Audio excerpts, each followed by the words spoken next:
Hello everyone, GS classes में आपका स्वागत है। आज हम fundamentals of physical geography class 11th NCERT में chapter second origin and evolution of the earth को डिस्कस करने वाले हैं। हमने chapter first geography as a discipline already discuss कर रखा है। सेकेंड चैप्टर में ओरिजिन ऑफ अर्थ में different theories and hypothesis different scientist scholars ने दिया है। इनमें से पहला हाइपोथेसिस है nebular hypothesis. Nebular hypothesis German philosopher Immanuel Kant ने दिया था और इसको रिवाइज किया था लैपलेस मैथमेटिशियन ने 1796 में। इस थ्योरी में ये बताया जाता है कि जो प्लैनेट्स थे ये क्लाउड ऑफ मटेरियल नेबुला एक क्लाउड ऑफ मटेरियल था जिसमें हाइड्रोजन, हीलियम, बाकी गैसेस, डस्ट पार्टिकल्स ये थे और फिर इनसे धीरे धीरे प्लैनेट्स और सन का फॉर्मेशन हुआ। पहले सन का फॉर्मेशन हुआ और फिर धीरे धीरे जो बाकी मैटर्स थे वो उन्होंने प्लैनेट्स का रूप लिया। नेक्स्ट थ्योरी है चैम्बरलिन और मॉल्टन के बारे में। ये 1900 में थ्योरी देते हैं कि सन को एक वैंडरिंग स्टार ने अप्रोच किया। वैंडरिंग स्टार ने कोई भी स्टार सन को अप्रोच करता है और उसके बाद सन से सिगार सिफ्ट एक्सटेंशन ऑफ मटेरियल सेपरेट हो जाता है। ये सेपरेशन जो होता है सिगार सिफ्ट एक्सटेंशन का, ये अल्टीमेटली प्लैनेट्स को फॉर्म करता है। ये इस थ्योरी को जेम्स एंड जेफरी ने भी सपोर्ट किया। नेक्स्ट हमारा most famous theory big bang theory. ये ओरिजिन ऑफ द यूनिवर्स को बताता है। इस थ्योरी में 1920 में इसे एडविन हबल ने दिया था। ये बताता है कि यूनिवर्स जो है वो एक्सपेंड कर रहा है। यूनिवर्स का फॉर्मेशन 13.7 बिलियन ईयर्स पहले हुआ था और यूनिवर्स का फॉर्मेशन एक सिंगुलर एटम से हुआ था। ये singular atom infinite temperature, infinite density और इनफाइनाइट ग्रेविटी वाला था।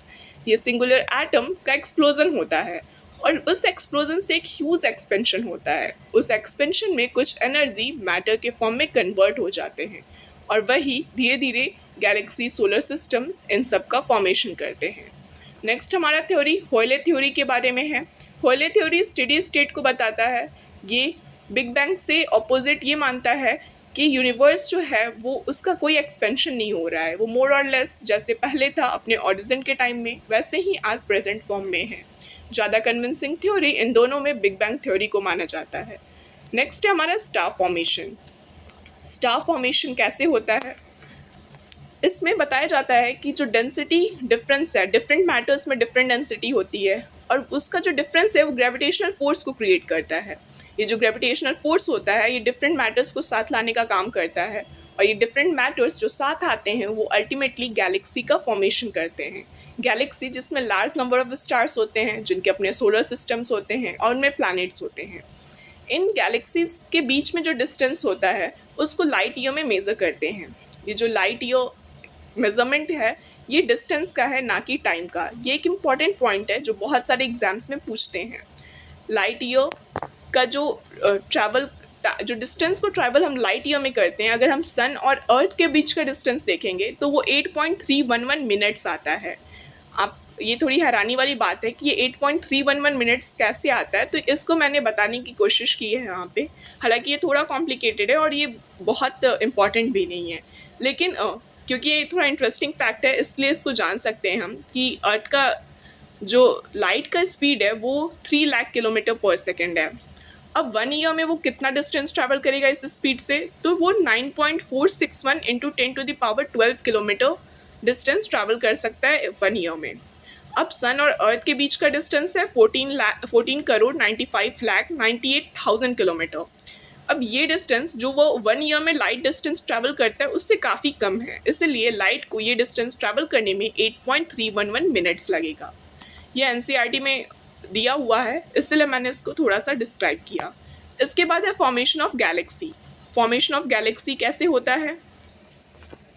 फॉर्मेशन ऑफ गैलेक्सी में नेबुला जिसको अभी हमने जाना था कि क्लस्टर ऑफ गैसेस होता है, इसमें हीलियम, हाइड्रोजन, बाकी गैसेस, रॉक्स, डस्ट पार्टिकल्स ये सारे होते हैं। तो ये जो नेबुला में जो ये अलग अलग मटेरियल्स हैं इनके बीच ग्रेविटेशनल पुल होता है जिसकी वजह से जो सेंटर है वो कंसंट्रेट हो जाता है गैसेस से, हाइड्रोजन, इन सब गैसेस से, और इनमें न्यूक्लियर फ्यूज़न होता है। आपस में बार बार कोलिजन के कारण न्यूक्लियर फ्यूज़न रिएक्शन होता है और ये न्यूक्लियर फ्यूज़न रिएक्शन से सन का फॉर्मेशन होता है जो कि 5 से 5.6 बिलियन ईयर्स पहले हुआ था। सन के फॉर्मेशन के बाद जो रेस्ट ऑफ पार्टिकल्स हैं वो अलग अलग सेग्रीगेट करते हैं अपने ग्रेविटी के अनुसार उनकी ग्रेविटी के अनुसार जो रॉकी फ्रेगमेंट्स हैं वो इनर लेयर फॉर्म करते हैं और जो गैसेस हैं वो आउटर लेयर फॉर्म करते हैं। उसके बाद जो गैस क्लाउड्स हैं वो कंडेंस होते हैं और जो मैटर्स हैं कोर के अराउंड वो डेवलप होते हैं स्मॉल राउंडेड ऑब्जेक्ट्स में। ये जो स्मॉल राउंडेड ऑब्जेक्ट्स में डेवलप हुए मैटर्स हैं जो कोर हैं उसी को हम प्लैनेटेसिमल्स कहते हैं। ये जो प्लैनेटेसिमल्स हैं ये फिर एग्रीगेट करते हैं, ये साथ में आते हैं और ये प्लैनेट्स का फॉर्मेशन करते हैं। ये प्रोसेस 4.6 बिलियन ईयर्स पहले हुआ था। हमारे जो प्लैनेट्स हैं वो इतने टाइम पहले फॉर्म हुए थे। यहाँ पे मैंने ये बताने की कोशिश की है कि किस प्रकार से सन के फॉर्मेशन नेबुला है। इसको हम सिंपल वर्ड्स में ऐसे समझ सकते हैं कि जो नेबुला है उसमें आपस में कोलिजन के कारण न्यूक्लियर फ्यूज़न हुआ, न्यूक्लियर फ्यूज़न के कारण सन का फॉर्मेशन हुआ।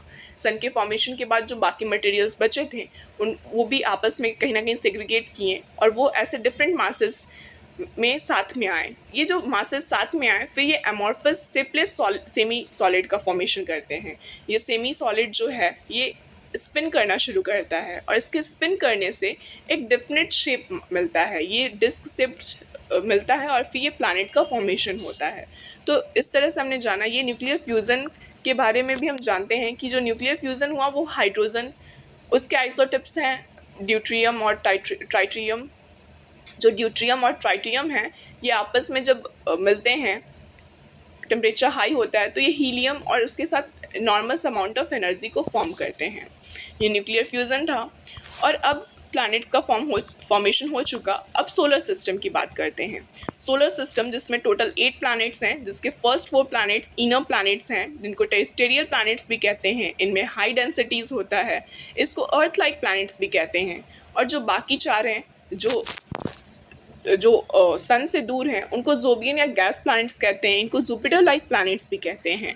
और ये जो टेरेस्ट्रियल जो फर्स्ट 4 इनर प्लैनेट्स हैं, जो रेस्ट 4 गैस प्लैनेट्स हैं, इनके बीच में है बेल्ट ऑफ एस्ट्रॉइड्स। तो बेल्ट ऑफ एस्ट्रॉइड्स क्वेश्चंस अक्सर एग्जाम में पूछता है कि कहाँ इसका लोकेशन है। ये बिटवीन मार्स एंड जुपिटर है, बेल्ट ऑफ एस्ट्रॉइड्स। नेक्स्ट हमारा कि जो पहला 4 प्लैनेट्स है वो टेरेस्ट्रियल क्यों है, तो इसके अलग अलग लॉजिक हैं।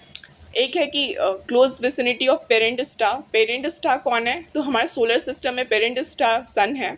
सन के क्लोज विसिनिटी में होने के कारण जो पहले 4 हैं वो टेरेस्ट्रियल हैं, क्योंकि जो जिसका मास ज़्यादा होगा, जो रॉकी फ्रेगमेंट्स होंगे वो पास में होंगे और जो गैसेस हैं वो दूर में होंगे। उसके जो gases too warm to condense, तो इसी वजह से जो वो दूर हैं और वो गैसियस फॉर्म में हैं जो जोवियन प्लैनेट्स हैं। Solar winds intense nearer sun blew off gas. तो क्योंकि जो ये 4 टेरेस्ट्रियल प्लैनेट्स हैं ये सन के पास में हैं, तो इनके जो गैसेस हैं वो सोलर विंड्स के कारण ख़त्म हो गए या हट गए। टेरेस्ट्रियल 1 जो है प्लैनेट्स, जो टेरेस्ट्रियल प्लैनेट्स हैं ये छोटे हैं साइज़ में। आप देखेंगे वो जो बाकी 4 गैसेस प्लैनेट्स हैं उनसे इनका साइज़ छोटा है और इसलिए ये इनका ग्रेविटी गैसेस को नहीं रोक पाता और इसलिए ये टेरेस्ट्रियल फॉर्म में है। नेक्स्ट है हमारा मून। जैसे हमने अर्थ के बारे में जाना, different origins of formation of earth, वैसे मून का भी है। मून हमारा वनली नेचुरल सैटेलाइट है अर्थ का और इसके ऑरिजिन के फॉर्मेशन के बारे में 2 बातें आती हैं। एक जो 2 इम्पॉर्टेंट है या 2 फेमस है, वो ये है कि पहला सर जॉर्ज डार्विन ने सजेस्ट किया था कि जो अर्थ और सन है ये एक ही बॉडी के 2 हिस्से हैं। एक सिंगल रैपिडली रोटेटिंग बॉडी था, उस बॉडी में ब्रेक होता है और वो ब्रेक होने से जो एक डिप्रेशन क्रिएट होता है। डिप्रेशन जो अर्थ में क्रिएट होता है वहाँ से वो बॉडी अलग होता है, तो वो पैसिफिक ओशन का फॉर्म ले लेता है और जो बॉडी अलग होता है वो मून का फॉर्म ले लेता है। हालांकि ये इतना स्वीकार्य नहीं है। जो दूसरा बिग स्प्लैट थ्योरी है वही ज़्यादा स्वीकार्य है। वो ये बताता है कि अर्थ का फॉर्मेशन के कुछ टाइम बाद ही एक बड़ा सा बॉडी, मतलब मार्स से 3 गुना लगभग एक बॉडी अर्थ से आके टकराया और उसके टकराने से ब्लास्ट हुआ। ब्लास्ट में जो मटेरियल्स निकले, जो मैटर निकला, वो मून था और वो फिर अर्थ को ऑर्बिट करने लगा। तो इस तरह से मून का फॉर्मेशन हुआ। ये भी 4.4 बिलियन ईयर्स पहले हुआ था। नेक्स्ट हमारा अर्थ के बारे में और जानते हैं कि अर्थ के फॉर्मेशन, जैसे प्लैनेट्स का हमने फॉर्मेशन देखा वैसे ही अर्थ का फॉर्मेशन हुआ। तो जो स्टार्टिंग में अर्थ बैरन, रॉकी और हॉट ऑब्जेक्ट था, उसमें जो मटेरियल्स थे वो अपने डेंसिटीज़ के अनुसार सेपरेट हुए थे। तो जिनका ज़्यादा डेंसिटी था, जो ज़्यादा डेंस थे, वो इनर में गए, वो कोर में गए और जो लाइटर थे वो आउटर में आए। इसलिए आप देखेंगे इनर कोर में जो हैवी मेटल्स हैं आयरन मैग्नीशियम ये हैं, जबकि जो सिलिकन्स हैं ये सब आउटर क्रस्ट में हैं। उसके बाद जो हैवियर, तो वही है कि heavier one sink towards the centre of the Earth, और फिर अर्थ जो है वो और कूल हुआ। कूल होने के प्रोसेस में वो और सॉलिडिफाई हुआ, और सॉलिडिफाई होने से आउटर सरफेस का फॉर्मेशन हुआ, और फिर ग्रेजुअली क्रस्ट, मेंटल कोर तीनों का फॉर्मेशन हुआ। तीनों में सबसे ज़्यादा डेंसिटी कोर की है, सबसे कम क्रस्ट की है। ये हमने बात की अर्थ के फॉर्मेशन की। अब हम जैसा कि जानते हैं कि स्टार्टिंग में हाइड्रोजन एंड हीलियम ज़्यादा था, लेकिन अर्थ जो है वो क्लोज विसिनिटी में है सन के, तो सोलर विंड्स के कारण hydrogen helium gases blew off कम हो गया।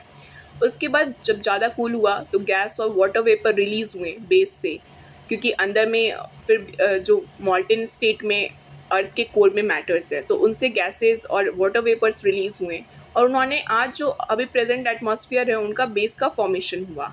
ये जो gases, water vapours, different types of gases जो रिलीज़ हुए बेस से या जो कोर से रिलीज़ हुए, इनको डी गैसिंग बोलते हैं। इस प्रोसेस को डी गैसिंग बोलते हैं।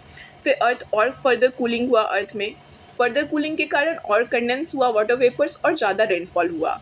ये ज़्यादा रेनफॉल होने की वजह से अर्थ में जो डिप्रेशंस थे उन्होंने ओशन का फॉर्म ले लिया, उसमें रेनफॉल वाटर भरा और फिर वो धीरे धीरे ओशन का रूप ले लिया। ये लगभग 4000 मिलियन ईयर्स एगो हुआ। उसके बाद हम ये जानते हैं कि अर्थ पे लाइफ का फॉर्मेशन कब हुआ। तो जो अर्थ पे लाइफ का फॉर्मेशन है वो 3800 मिलियन ईयर्स एगो हुआ, लाइफ का फॉर्मेशन। उसके बाद लेकिन फोटोसिंथेसिस लगभग 3000 मिलियन ईयर्स एगो पहले हुआ। तो जो फोटोसिंथेसिस था वो कैसे इवॉल्व हुआ उसको हम जानते हैं। तो फोटोसिंथेसिस जब इवॉल्व हुआ तो ओशन में ही लाइफ ज़्यादा कन्फाइंड थी हमारी। जो ओशन ने फोटोसिंथेसिस के थ्रू ऑक्सीजन को ज़्यादा से ज़्यादा रिलीज़ किया, और जो ये ऑक्सीजन का रिलीज़ हुआ इसने फिर धीरे धीरे एटमॉस्फेयर में बहुत सारा ऑक्सीजन, जो आज जैसे हम जानते हैं कि नाइट्रोजन के बाद हमारा सेकंड ऑक्सीजन है, तो वो धीरे धीरे ओशन से फोटोसिंथेसिस के थ्रू ज़्यादा ऑक्सीजन निकलने के कारण हुआ। जो ओरिजिन ऑफ लाइफ है वो केमिकल रिएक्शन का भी एक कॉन्सिक्वेंस हम मानते हैं, क्योंकि डिफरेंट टाइप्स ऑफ एलिमेंट्स थे, इनका डिफरेंट आपस में रिएक्शन हुआ, फिर इससे धीरे धीरे यूनिसेलुलर बैक्टीरिया का फॉर्मेशन हुआ, और फिर यूनिसेलुलर से आपको पता है कि धीरे धीरे इवॉल्व होते होते आज मॉडर्न हम ह्यूमंस एग्जिस्ट करते हैं। तो ये इवोल्यूशन ऑफ लाइफ था। इस कभी कुछ नहीं से होने से आज इतना सब कुछ एग्जिस्ट करता है यूनिवर्स में। तो ये सिंगुलर एटम से अभी तक की कहानी यही थी, यही ओरिजिन ऑफ अर्थ था, यही ओरिजिन ऑफ यूनिवर्स था। तो thank you so much for discussion. Next chapter हम नेक्स्ट वीडियो में डिस्कस करेंगे। अगर आपको ये इन्फॉर्मेशन यूज़फुल लगा हो तो please share, subscribe and like the video. Thank you so much.